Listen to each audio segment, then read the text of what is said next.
Good morning, Laguna Woods. I knew you'd tune back in. I was myself anxious to get to today's show because I was so fascinated by what Nick Jordan was saying yesterday about wells of life.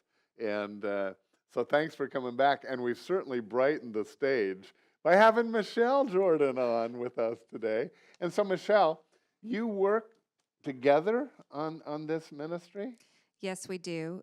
Nick's got probably the loudest voice in public, and I've got the loudest voice behind the scenes. Okay, that's well stated.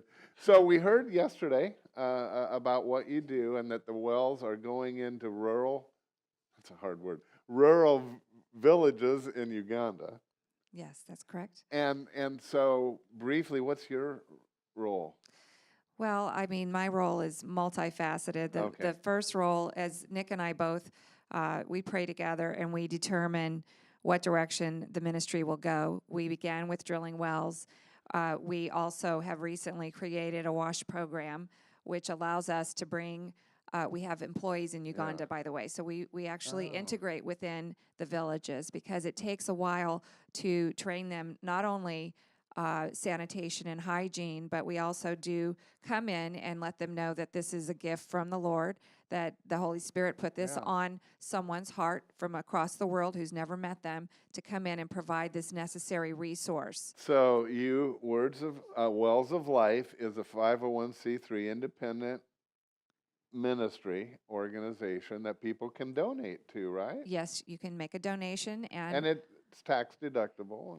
yes, and then we also have our NGO status in Uganda, which means we are involved. The government is aware of our wells, so we follow all the rules of their government, including so awesome. Exactly. So the great thing about going into these villages is we have had people. We actually had a village elder let us know when we were visiting the last time that since Jesus Christ walked the earth, they had never before had clean water.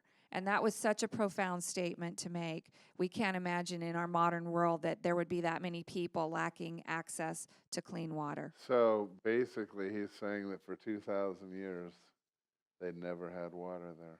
Exactly. It's so hard for us to imagine, isn't it? Absolutely, it was 100%.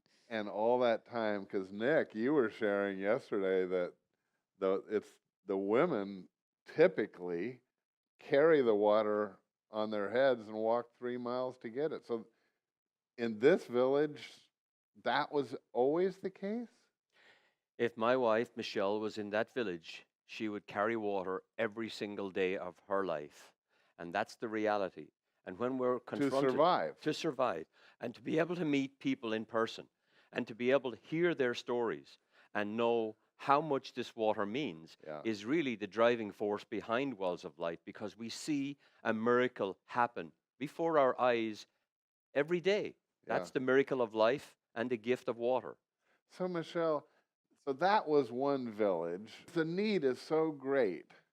How do you decide where the next well or the next 5 wells? Exactly. So the area we work in right now is the least served in Uganda. So it's the poorest of poor.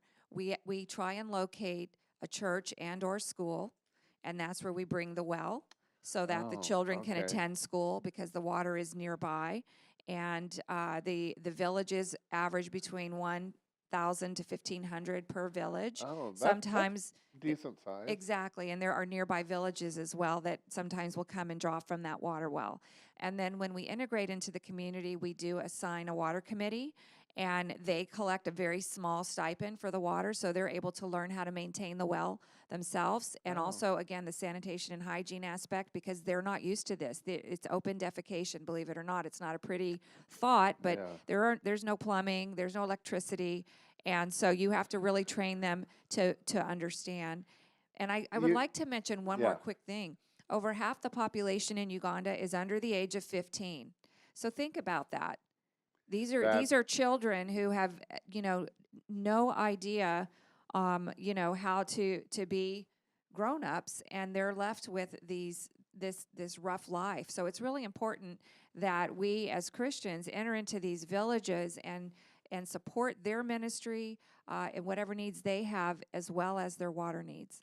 Yeah, so you mentioned two things that I'm just curious about. One is, so I can see where a school to even open they have to have water so the kids.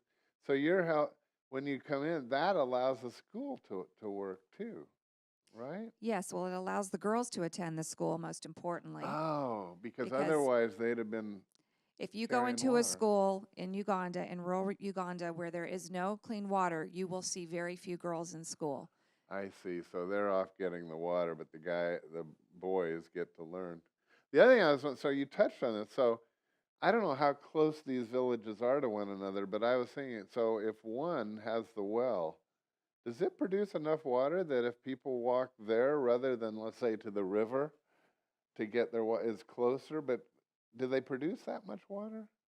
I think I can answer that, Rick, because one of the jobs that we do, first of all, as Michelle said, we took the poorest served district in Uganda. There are 117 districts: Orange County, LA, San Bernardino, similar. This particular district was at the very bottom, number 117 out of 117. So Wells of Life made a 5-year commitment to bring 500 water wells into this district to serve every school, every church, and every community.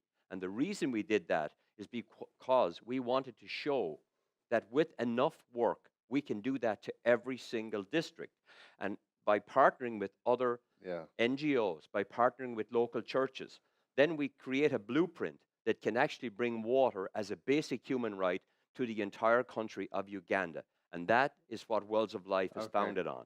Great. Well, and so if this is laid on your heart, Laguna Woods and our church. Now, I will say that for those who are watching from Saddleback, we also have a Wells ministry in another country, and but for us, it's something that we do because it's so important. But we're not able to do it on this scale.